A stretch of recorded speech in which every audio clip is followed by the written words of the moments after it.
Hello, one and all. My name is Oliver Turnbull. I host a podcast called The Media Beat, and it's great fun and great education, and I'm very happy to be doing so. We're on episode 80, if you want to speak French. I'm doing Duolingo very, very slowly. And we have Maureen Kerr, and we have Claire Tavernier, as we always do now. What we like to start off with is a deep dive. So either Maureen or Claire deep dives into a subject that they're particularly interested on, and then the other will comment generally, and it's a really interesting conversation and discussion. And this time I'm intrigued and very excited to understand about paperless production, which I didn't even know was a thing. But when Claire explains it, and this is a Claire deep dive, you'll understand what it's all about. And she has personal experience from the sharp end when this initially became a thing a few years ago. So without further ado, I'll hand over to you, Claire. Tell us all about paperless production, what it was like for you, and what the world of paperless production is like today. Claire. Thank you very much, Oliver. I'm really curious. So what did you think it was? Well, no, I didn't know. I really didn't know. I thought it was, I don't know, getting rid of the fax machine or insisting on people using laptops. It's something that went back to Cecil B. DeMille. But no, it's not that, is it? Well, it does go back to Cecil B. DeMille in some ways. I mean, the productions have been very, very heavy consumers of production. We're talking about TV and film productions, and very, very heavy consumers of paper. Printed paper. And I'm going to give you an example. Imagine you're a first AD on a movie, and this is a typical day of your life before, I would say, 2010, 2015. You would physically, in the morning, collect the printed scripts, shooting schedules, and call sheets for everybody who's involved in the production. We're talking hundreds of people. You would then hand distribute those call sheets and the daily schedules to every department head, crew, and cast.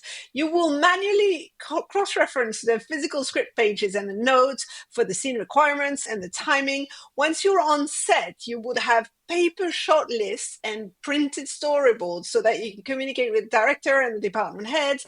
You would use paper schedules again, physical call sheets. If anything changes, and this is the problem, if anything changes on any of these papers, you then need to reissue every single bit of paper and redistribute it to everybody around the room, because otherwise we're not working off the same hymn sheet, as it were. So you have a walkie-talkie. They all have walkie-talkies. This is still happening. They love their walkie-talkies. But then they would be talking to each other. Oh, we've changed this. We've moved this light. We've changed this camera angle. Everything needs to be reissued, because otherwise you've got, a problem with the continuity. So that was quite a lot of work. And then at the end of the day, you have to collect all of the papers. Anything outdated, you have to file them or destroy them, because you don't want anybody to be working on the wrong script or the wrong call sheet, and then you have to reissue everything for the next day. So we were talking on these productions, not even major productions, we're talking about probably about 1 million pages, just 1 million sheets of paper just for during production. I'm not talking about the pre-production, I'm not talking about contracts, I'm only talking about the scripts and the call sheets, etc. And as you can imagine, I mean, first of all, going back to Cecil B. DeMille, when we didn't have printers and we didn't have photocopy machines, can you imagine what that meant? That meant typewriters and carbon sheets, if anybody still remember those. And every time something changes, hand annotated changes. At least then we got computers, we were able to reprint. Still a lot of papers. In the early 2000s to 2010, technology meant that there was an opportunity to start using less paper, because we could give everybody an iPad or a phone when those appeared, and then you'd make a change on one of the things, and everybody magically would get an updated version of this. And in one communal voice, every production manager working on any film or TV production in the world, except a few notable exceptions, said, absolutely over my dead body, this is not happening. It's always been paper. We love paper. Paper works. Paper is solid. Paper doesn't crash. Paper doesn't freeze. Paper, I do not think this whole new technology thing is ever going to take off. And I know this because as Oliver mentioned, I have personal experience with this. In 2010, when I was at Fremantle, we were at Fremantle in 2010, Maureen. We're both there. There was a project called Trailblazers. At the time, we brought all our heads of productions together to talk about it. One of the topics was paperless production.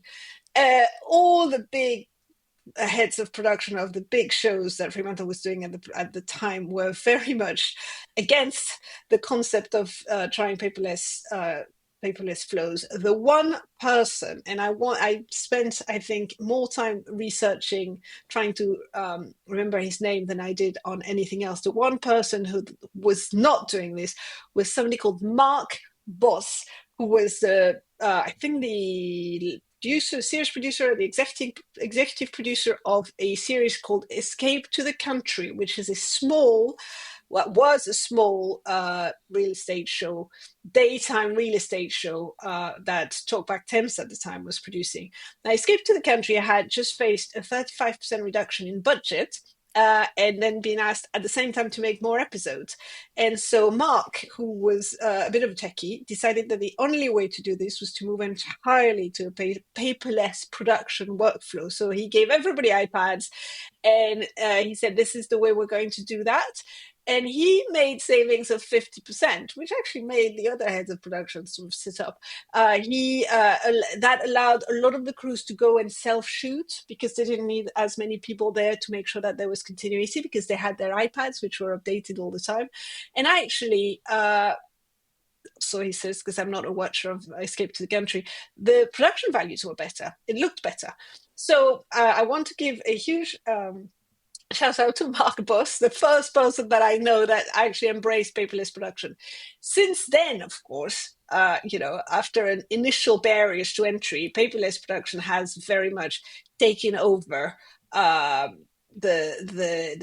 industry. I would say, I wouldn't say, the stats show that 88% of film and TV crews worldwide use some form of paperless production workflow. The big player in that field is Adobe, which has a number of very specialized softwares that work very well with other softwares that film crew and TV crews use. So they've got a very strong presence there. There are also specialized players who specifically work on the script, annotations, etc.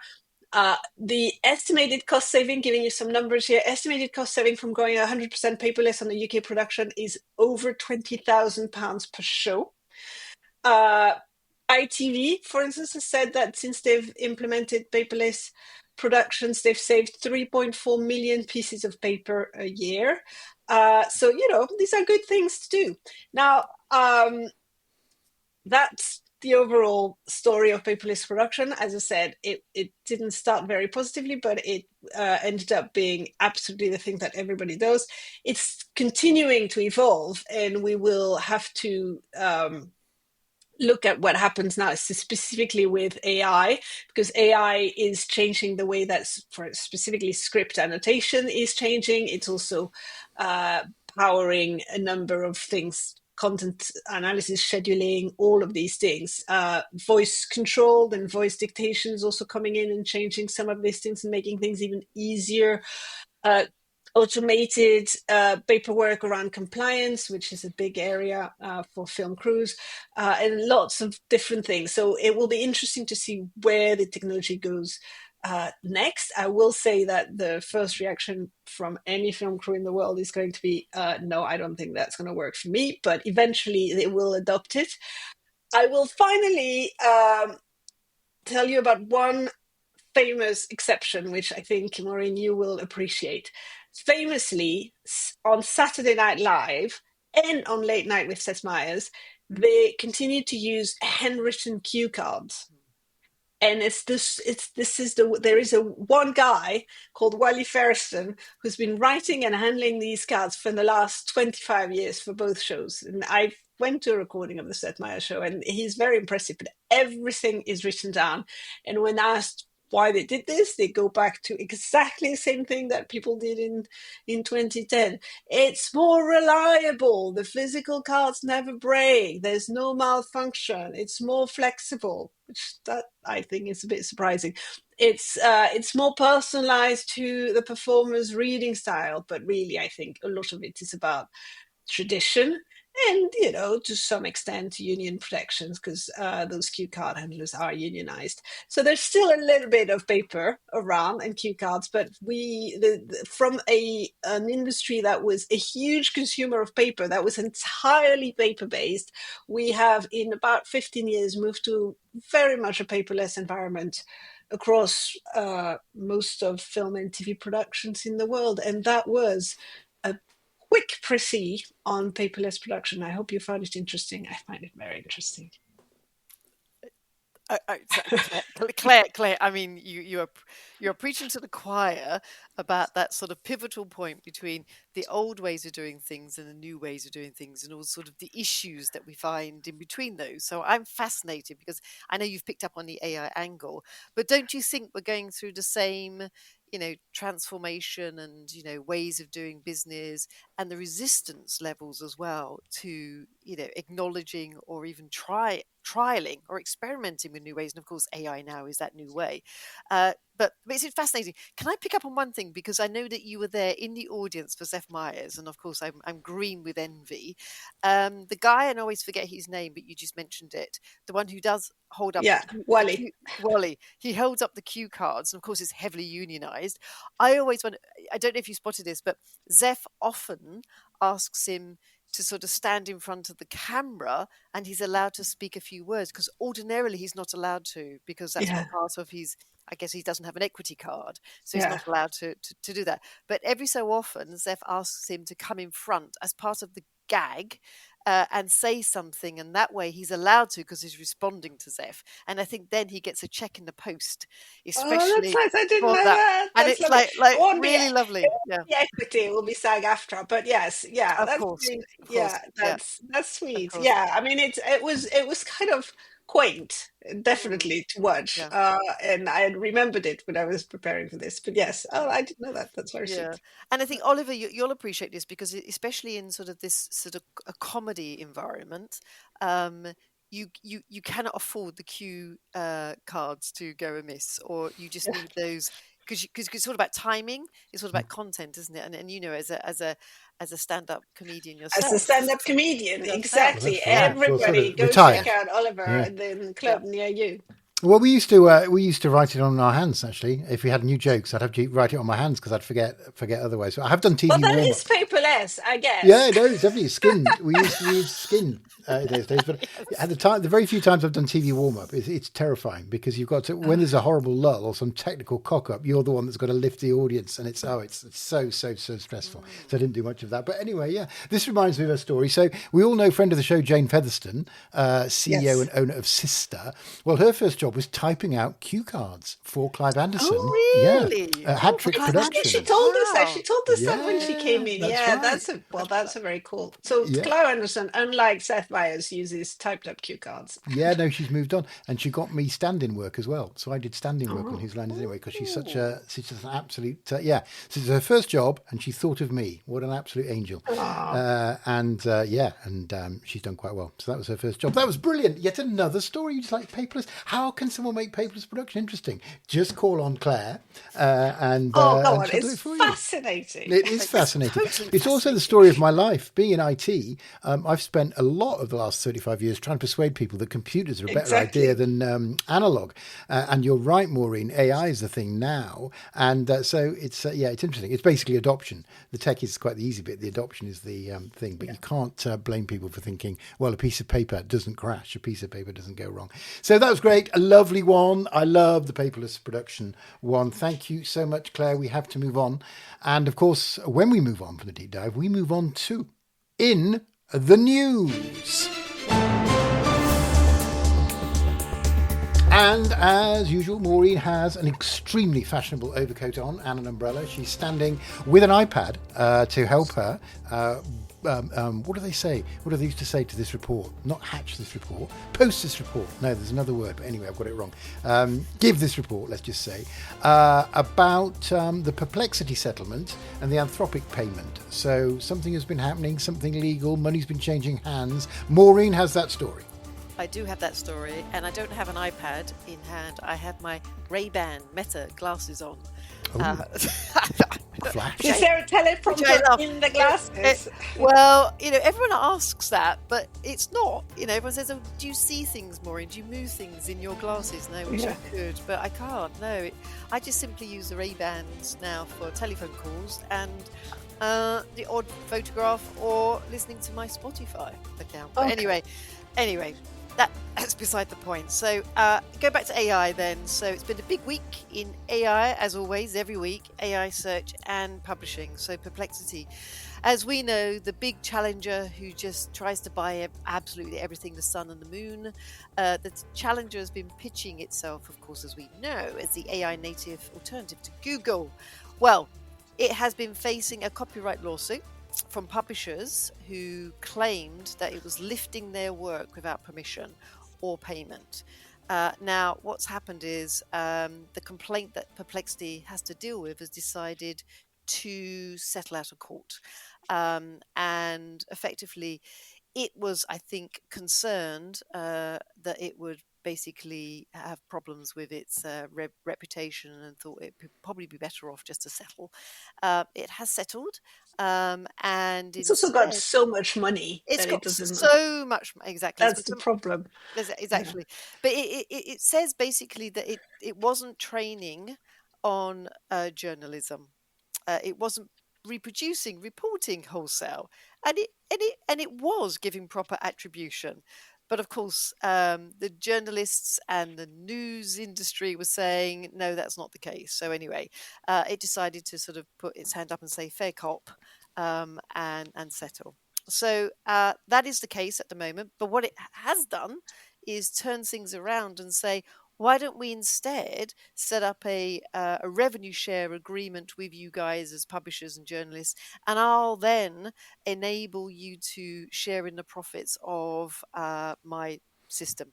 So that is, let's see how that fares. But that's certainly something that they've come back to the industry with to say, hey, a truce, a statement of good intent. Let's put something in place, and that's what's happening. But Oliver, you mentioned also Anthropic. Now, Anthropic also has had some issues.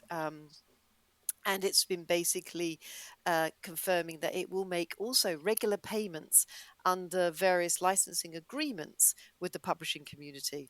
Now, the sums are quite modest. The totality is around, I think, $1 billion and a bit. But if you think about the thousands and thousands of publishers and authors where money will be provided to, it seems kind of like immaterial. But the point here in this lawsuit is it's a seismic and a huge shift in that one of these big now AI companies has been caught out and has been told, hey, you need to recognize the data that you're using. You need to be transparent, and you need to figure out a way of compensating and monetizing the money and sending that money to the true owners of IP. So I think the two cases are really kind of interesting. And I think it's now a validation that there is now IP has some value in this AI economy. So I think we're probably going to see a lot more maybe settlements, a lot more licensing, and a lot more revenue sharing agreements being put in place as a consequence of these two high-profile cases around Anthropic and around Perplexity. So, Claire, I don't know what you thought on those couple of high-profile lawsuits, but they were quite high-profile. They were high profile. I will say one thing more about Anthropic, which was started the week not having a very good week and ended it in a much better place, because yesterday Microsoft announced that they were going to use Anthropic alongside OpenAI. So they were using exclusively OpenAI. They're obviously developing their own AI with DeepSeek of all people, but they have announced that they're using Anthropic. So Anthropic is, still not doing so badly. But yeah, we've talked about this a lot. The legal framework is shifting. This is an emerging technology. Nobody really knows where the boundaries are, and we're going to have a number of cases like this that will help everybody understands where those boundaries are and how the payments will be made. So I think it's helpful because it provides clarity to everybody and some the start of a case law on this topic. And we'll need more, and we will have more. But they are helpful. And I think just to end to that point, I think we've definitely gone from an era of scraping first and apologizing later. Yes. I think there's now, we've moved on from that, so which I think is a positive sign for publishers and for content owners and IP owners more broadly. Nerds and lawyers. Agreed with that. Nerds and lawyers, but now hopefully content creators as well, but always nerds and lawyers. Thank you, Maureen. Fascinating stuff. And that is one that's going to run and run. How that intractable problem is going to be solved. But solved it has to be, because we're not going backwards and putting the genie back in the bottle. Great news story. Moving on now. If anyone can make a report on SVOD, subscription video on demand, I guess, from Antennae, the well-known data company. If anyone can make that important, it's Claire. So Claire, can you take out the highlights for us of that report? Well, it's very interesting. It's not the full report. Antenna is publishing, the Q3 State of Subscription report, and they're parceling out some highlights. And the highlight this week is about specialty SVOD. Now, what specialty SVOD, you might ask? Well, specialty SVOD is everything except the big ones. So they separate what they call premium SVOD, which is Apple TV, Disney Plus, Netflix, HBO Max changed its name again this week. I can't really keep up. Paramount Plus and Peacock, with what they call specialties, which tend to focus either on sports or on niche genres like animes or crime, etc., or possibly what they call virtual MVPD, which is a new thing. That's it's not a new thing, but it was a new acronym for me. Virtual MVPD means virtual multi-channel video programming distributor, and that for them includes YouTube TV, Hulu Plus, Live TV, and Fubo TV. Now, the interesting thing about this report, one of the interesting things, is that it says that those specialty SVOD are now 20% of the market, which is quite a lot, actually. So 80% is still Netflix and the big premium SVODs, as you would expect. But those specialty services are becoming more and more used by fans. And so I'll give you a few subcategories. The specialty SVODs, which, like A&E Crime Central. There is all the British services in America. This is all America, by the way. This is all the US stats. So, Acorn TV, BritBox, etc., which apparently, perhaps not surprisingly, skew older and more affluent. You've got the famous Crunchyroll, which is anime. You've got things like Shudder, Zeus Network, etc. They've grown very, very fast. They're still growing, but not quite as fast as they used to. And apparently, approximately a third of US streamers have used them. The area that's really gathering a lot of interest is sports. Actually, sports SVOD subscription have declined a little bit recently. There's a lot of churn. People subscribe for the season, essentially, and then they unsubscribe immediately.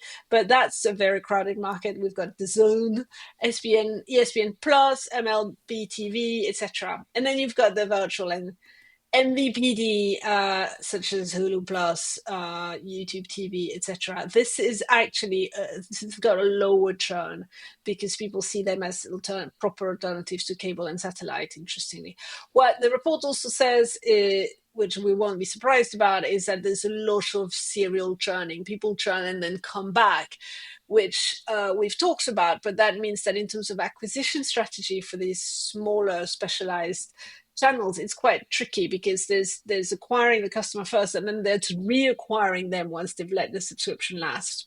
So there's the marketing of it becomes more complicated. That's it. That's what I wanted to talk about. I thought it was interesting that it was 20% of the market. What did you think, Maureen? I agree with you, and I think it's it's something which you've tapped into, and I can't remember if you created the serial churner or we read about it somewhere else, but we've been talking about serial churners for about 2 years now, haven't we? And I noticed that there's now another phrase, or the phraseology is now churn and rotate behavior, which is really interesting. Oh. I know, and it says dip in for a show, cancel, then move on. And I think this is very much, the Gen Z in particular is sort of treating subscriptions almost like playlists, where they just, as you say, they dip in, they cancel, they move on. So I agree with you. I think this is all about fragmentation, and it's all about how businesses now manage churn and manage and keep interested audiences. So how do you appeal to them? And I just wonder if it's about something that Netflix is trying to do quite well is make the moment special. So it's like, secure Monday evening and it's all about sports, or secure Thursday evening it's all about crime, or something. By the Who way, this is knows? not a Yep. new strategy. I know Remember it's not a new NBC's, strategy. yeah, Exactly. And these are, you shouldn't have to create new strategies. no, Go back to exactly. what was tried and tested and just reformat it, or re-talk about Yeah, it, or form a new narrative, and just then that'll appeal to a different audience who didn't remember the sort of yeah. the Weren't Monday born. nights, or who weren't born before then. So I think it's less about locking people in for years, and it's more about winning them back again and again and again and again, and creating moments where they do that in a community environment. Because the Gen Zs just want to, they want to clip, they want to translate, they want to just like meme it, they want to do this, they want to do that with it. So create those moments in the shows for that. And I know we're going to jump onto clipping a bit later, but this is going to be interesting. Yeah. So great report. I love Antenna, and I think I think Oliver's set you up well there, Claire. You always turn these reports into something fun. So Something fun and interesting. Yeah, yeah, educate, inform, entertain. That's the BBC and us. I think that's what we do. Marvelous. Thank you so much. That's great. So let's move on. So Maureen has taken a flight. He's now standing outside Murdoch Mansions. Hasn't been invited Wherever in. that is. She can't tell us, actually. I think it's in a carved out volcano somewhere off the Galapagos Islands. There she is, looking wonderful there in a large floppy hat. And the man of how many? Five wives, 6 children? Got a lot going on. And therefore the succession plan was always going to be slightly complex. But this news article has been trailed as the end of the Murdoch saga. So in the hope that you do get invited into Murdoch Towers for a cocktail, before you do that, Maureen, what's the story? Oh yeah, it's awful to say these sorts of things, but maybe this week really does feel like the closing act of the Murdoch saga in Shakespearean tone there. So as we know, Rupert Murdoch has dominated global media for half a century. He built the empire, stretching from the Sun, the Times in the UK, to Fox in the US, and Wall Street Journal, of course, as well. So for decades, this story has been about politics and influence over business. I think what's different now is that the long running family bust up has finally been resolved, but not without its difficulties and not without a big checkbook. And so James, Elizabeth, and Prudence is basically sold their interest in the organization, and what that meant for Rupert and Lackland, who clearly are standing shoulder to shoulder to keep the empire that Rupert had built as conservative, or as right wing or left wing, whatever the position is in the UK, that is, in order to be able to keep that and the legacy of Rupert, they've had to sort of buy out their children. They were always concerned that the other children outside of Lackland would take the business in a different direction and a little bit maybe more liberal, let's say, to be simplistic. But it's really been highly complicated, and the complex maneuvers are, and I'll throw out some numbers here, it included 1.4 billion sale of the shares and 1 billion loan as well taken out in the new trust company that basically is now being led by Lackland. And that enabled about 1 billion apiece to the other 3 siblings. So they've gone away, and as part of that agreement is they're no longer allowed to challenge the strategic direction of the company going forward. So goodbye the other 3 children and the siblings. But that's not the end of the story, because as we know, it's been a really interesting share structure, so much so that even though Fox and News Corp in itself was a listed business, it had still the family control. So 40% of the 40% of the shares were owned by the family, and 60% was uplisted. So there's no one major party outside of, or shareholder outside of, the Murdoch family that could really set the direction. This is now going to change. So 40% has dropped to around 30%, but they've got some really interesting now shareholders. They've got the banks, and they've got other more activists, shareholders sitting in there. So this isn't the end of whether or not Lachlan can control the business going forward, because he has these other parties that he has to sort of, appease.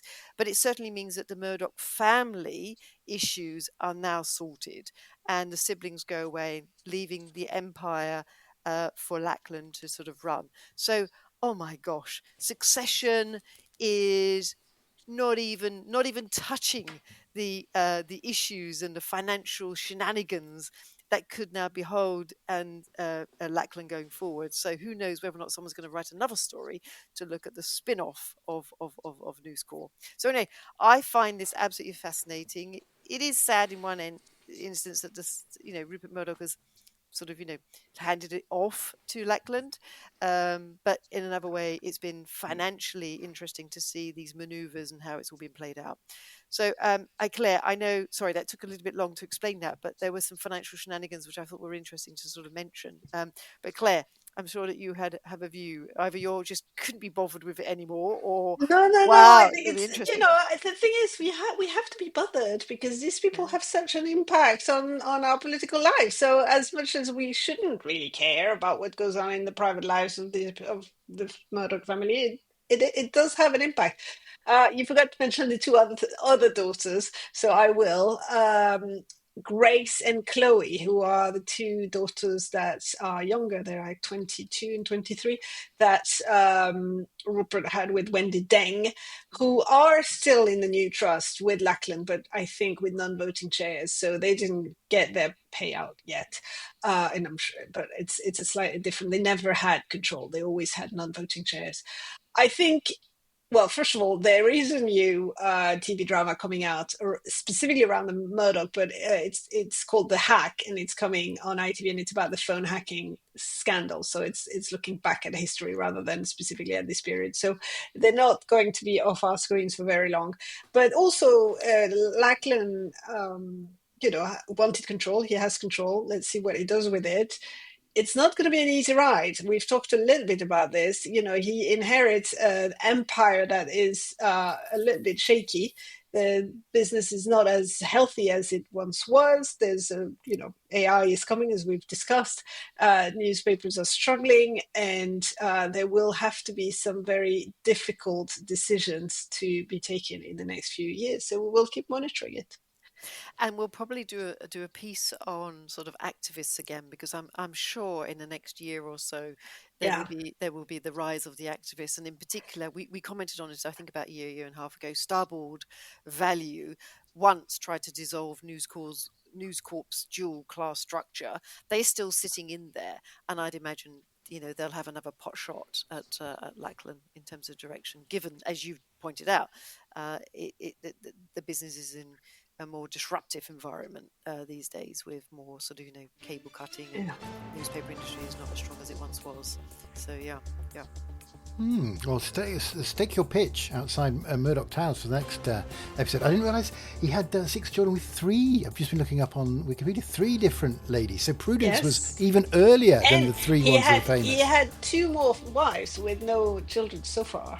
The latest ones, yes, there's a lot there. And one of the wives was Chinese, and the other one is of Russian descent, I think, the more recent one. And of course, Jerry Zukova, I think. Yeah, I'm just presuming. And then Jerry Hall, pretty much an American, I'd have said. I would say Jerry Hall was American, yes. The first 2 were Australians, I think. Yeah, but he stayed married to them for quite a long time as well, 10 years worth. So he's not like flighting. He's shorter. The periods of his marriages are getting shorter, I've noticed, on the analysis I've been doing. I'm basically the Hello correspondent rather than the Yes, serious thank you business for that. We correspondent here. It's appreciate it. pathetic. Also, a very nice gender reversal here. Yeah, is that's right. appreciated. Yeah, that's good. I'll do the weather. I'll put on something glamorous and do the weather as well at the end, or do the newspaper headlines. That is a good. I've got a bow and reversal. arrow here, Yeah. waiting. Right. I don't understand that. Is that a William Tell reference? No, I don't know. No, it's more simplistic than that. Oh, right, okay. If you talk about sort of weather, sort of women, that's, you know. No, that's why I was going to do it. I was going to put on, a little tight outfit and say it's going to be blustery tomorrow, fellas. Right. Probably better move on then. That was in the news.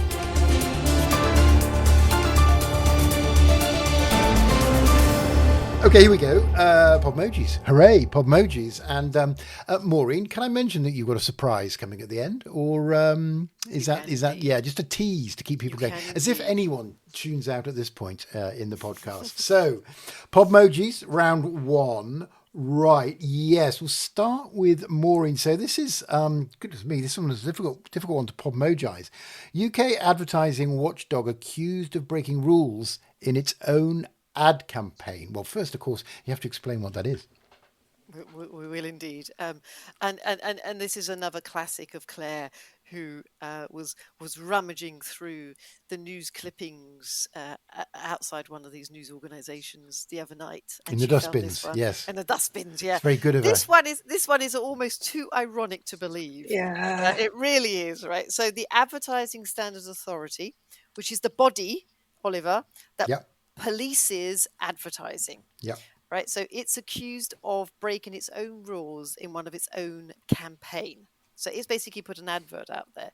Their ad ran with lines like this. I'm going to put on a voice. We regulate ads across all media, including online, because every little helps. Ooh. I mean, whoa! Very good voice. Whoa, right. So you managed to be even posher than normal. Well done. So the problem here is campaigners say this isn't true, right? So the ASA doesn't actually regulate every placement from shop windows to stadium hoardings. In other words, right, the watchdog may have overstated its own bloody powers, right? And for an organisation that relies entirely on credibility, this is the point here, on credibility, this is so risky for it to go and surface one of these campaigns and this ad. So if the ASA looks like it can't live up to its own standards, the industry will just pounce and damage to trust it as far greater than one sloppy little ad. You know, basically credibility is so critical for a standards association. So, I mean, what folly! Can I just say that? What folly! But I love this one that Claire's sort of unearthed. So my Podmoji is O. Oh, good. Very good. A large purple letter I worked O. this week. That's Oh very my good. God! What have you done? I thought they'd hadn't they stolen a slogan at the end there as well? As well, because I mean, do you remember who did that? What's the slogan Because again? every little helps. Tesco. We can't have brands on. We can't have our brands podcast. on this. Sponsored But by Tesco. you know, Oliver. Every little helps. Bum bum. Yes. No, Asda Price was the bottom, wasn't it? Oh, I can't remember now. Yeah, so we've got. I should get I should be getting a nice a basket of goods from both Asda and Tesco. Let's carry on. Thank you, Claire. Yes, my Podmoji is broccoli, but that's just because I don't have a turnip. So it's a vegetable linked Podmoji. So yeah, that's and if I had a footballer, I would say that's an own goal. That was silly. Whoever made the decision, I'm guessing, is fired. But the advertising industry, in addition to being based on credibility, is mostly self-regulating. So when their own standards association, doesn't follow their self-imposed regulation, it's not great. Yeah. Oh, great. I love a bit of irony. So that was great. And it's also, don't we like people who do regulations? They're sort of clipboard kind of geezers, aren't they? Yeah. And they're slightly annoying. And it's quite nice to see them fall on their face. I mean, that's a horrible thing to say, but it is quite nice. It's like a referee falling over when they're running backwards. That was a great one. Thank you. Great Podmojis. Maureen slightly in the lead at the moment for having a large, I didn't know what the font of that was. It's slightly in the lead at the moment, I'd say by half a point. And Claire, you do that. She's now using the O for other reasons, which gives you another half point. Hang on. Right. Good. Netflix clipping tool. I can guess what that is, Claire, but you'll describe it better, I'm sure. Yes, so there was already a function in the mobile app of Netflix called Moments, which I didn't even know existed, which allowed people to save their favorite scenes. But now there's an editor that allows you to basically clip it and then either save it or, most importantly for Netflix, share it. And what they want is people to make their own little clips of their favorite moments in the shows, and then either share them because they love them or just share them as a reaction, etc., etc. So the Twitch does this obviously a lot, and so Netflix is just using that. It's a great idea, obviously. It's interesting because years ago people would have screamed high and low because of the piracy risks and all of that, but now discovery has become so problematic that everybody's just delighted that there's a new way to discover shows. So the question is, where will they share them? Because, social media is not what it once was. The interesting thing is the tool is only available for mobile users. Now, Netflix actually is mostly watched on television. 60 to 70% of watch on Netflix is television. So I wonder if people will watch it on TV and then go back to the mobile app. I can see that it wouldn't work on televisions, but they have limited it to mobile apps.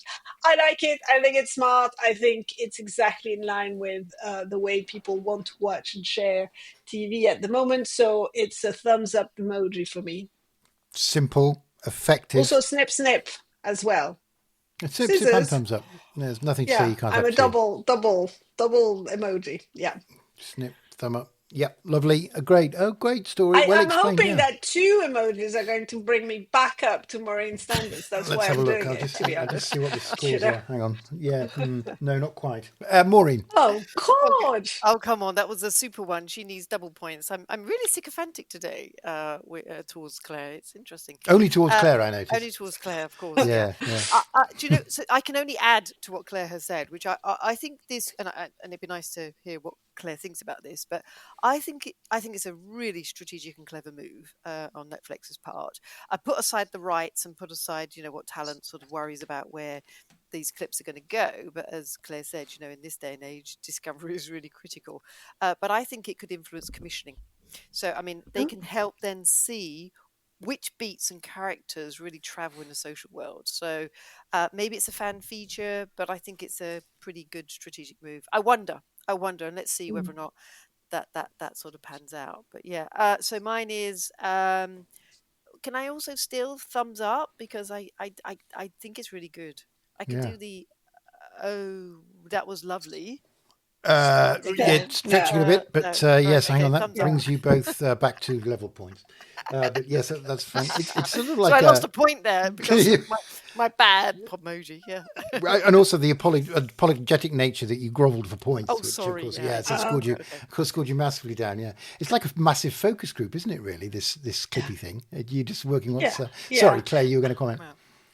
No, I think production companies are going to be a bit slightly worried about that. That's part of the analysis because they probably don't want to be renewed exclusively on viral moments. But we'll see. Apparently, the most clipped clip at the moment is K-pop Demon Hunters, a song of K-pop Demon Hunter, which a lot of people have clipped and kept. Yeah. So it does give you some indication of what people like. Yeah, no, I like that. That's good. It's slightly democratic as well, isn't it? You actually work out what works as well. Lovely, great story, great emoticons, great banter. And finally, Maureen, we're going to start with you. Of course, Maureen, the stylish Anna Wintour, probably the only lady in the Western Hemisphere who is a rival of you two in terms of style. But Anna Wintour, the big three, Maureen, Claire and Anna, as they're known in fashion. Anna Wintour, what does she really think of The Devil Wears Prada? Has there been an expose? Has she actually said? Oh. Well, I think this is a delightful one. So nearly 20 years on after The Devil Wears Prada came out, Anna Wintour has finally given her verdict. Right, and instead of brushing it off or denying the parallels, which of course we all think it is her. Okay, she called it, and I have to quote, a fair shot. I mean, Oh, that's simplicity, cool. and simplicity in just that little phrase. And She's fast. wonderful. Yeah. She's wonderful. She's wonderful. So, I mean, that's fascinating because, I mean, the film with Meryl Streep, of course, as the icy Miranda Priestley, has long been read as a thinly veiled portrait of her, of Winter herself. Okay. But I think what I like is how it shows a shift in tone. So for years, she did keep her distance from the film. She's now embracing it. And it really is, I think, a symbol of her own sort of cultural legacy. All right. So I think some very smart PR person has whispered in her ear to say, this is actually a wide pop cultural moment for you. You know, so embrace it, take it. Yeah, it's a fair shot. And so I wonder whether other media bosses might one day own their own fictional doppelgangers. So on that note, I thought, Right. I get it. Yes. I thought maybe I think about my own colleagues and peers on the podcast, and what would their doppelganger Who would play them in a celebrity? film about Who a famous would film play about them? their Who would lives? play them? Oh So my God. may I indulge? Yeah. But This I is need your, live, by the way. I need your opinion. I need No your preparation, permission. but Okay. yes. So Oliver, I'll start with you. Yeah. All right. So right off the bat, I think you are William Thacker. Wow. Better look him up. Hugh Grant in Notting Oh. Hill. And the reason for that Oh, is wow. I find you Yes. affable. You're so self-deprecating. Well, I'll And take you're that. always puncturing the heavy stuff with humour. So You could do worse, Oliver. Yeah, I'm not absolutely. completely freaking out. I'm over But the yes, moon. you could do worse. So Yeah. Claire in Anna Wintour's sort of poise, I'm going to say that you're Kristen Scott Thomas, okay? Because you have Wow, classy. you have the beauty and the elegance We're of a very French full English. weddings, but I absolutely love that. Yeah, Yes, for she's me you my are that. idol. For me Yeah. you are that, and then I will finish off by saying I am probably the Sharon Horgan, or Oh, who yes. has the deadpan, chess playing calm with a bit of Irish wit. Oh, she's so I great. love that. Look at us. I We're love her. very Look cool. at us. Well, we already have the illustration for this episode, so we will have to wait until next week to create the new cover Sure. with our new personas. But that is amazing. Can I go back to Anna Wintour? First of all, my daughter, one of my kids, went to the school that she went to, so I'm just going to put this out there. I don't think a very clever PR person whispered anything to her. I think she's a very clever PR person, and she knew. And she waited until she'd stepped down from Vogue to give this interview. I don't know if you watched the clip, Maureen, but in the clip, she sounds exactly like Miranda Priestley. More so, I think, than what she normally sounds like, or certainly that I'd noticed before. So I think she's, as you say, she's leaned into it, and she's decided that it was time to give her verdict. I thought that was a great pop culture moment. And so my pot emoji, I do have props today because my kids have left lots of things in the room. So here's a little cat. Was happy. Yeah, There you go. I don't know. It's not and super all bashful. relevant. It had little red cheeks. Very pleasant. That's very good. But Claire, and building on that, and I don't know, I'm just riffing here. But I agree with it, and I did listen to the interview, and I reckon Meryl Streep actually got loads of videos. She got lots of training. Oh yeah, she and must she have. perfected it so that it was like that. For sure, I'm sure of it, but I don't know. I'm just speculating. Yeah. Excellent. Well, you have caught up, and 50.58 points each. It's a draw, so it's a draw. Fantastic. Well done. I think thank you, Hugh. Yeah. Oh, yeah. He's great. He's such a. But I couldn't stand the Anna Scott character. I just thought she was unbearable. So I'm glad they didn't. Oh no, they did get together in the end anyway. But no, they didn't. No, they didn't. He Went got off. together with Anyways. I thought she was. Oh, yeah, she wasn't a girl just in the rain waiting for something to say. Anyway, well played, Anna Wintour. That's 8 letters, right? Fair shot. And it just conveys everything, doesn't it? It says, yeah, fair enough, you got me. And it was about me, and that's cool. Good for her. That was a great, what did you say? Great pop culture moment. Yeah, I think that's I absolutely think right. it was a great. I mean, everything. The film was a great pop culture moment, but her reaction to it 20 years later in itself was a great pop culture Yeah, it's moment very and went cool. viral. And she's still maintaining her dignity and cool as well, even though Yes, saying, "Yeah, you exactly. took the piss out of me," and that's good. Well done for her. And I hope it was her that came up with that those 8 letters. So yeah, that's it. We're bang on time. We've done brilliantly this time. Brilliant. We've packed in a lot. It's been a long journey, emotional at times, but very, very good as well. From paperless production to prickly but cool comments about people in movies. Only remains for me to say thank you so much, Claire. Thank you very much, Oliver, as always. And thank you and goodbye, Maureen. Thank you so much, Oliver. We'll see you on the next one when we get more into the 80s. That is the number of episodes, not the decade. See you again. Bye-bye.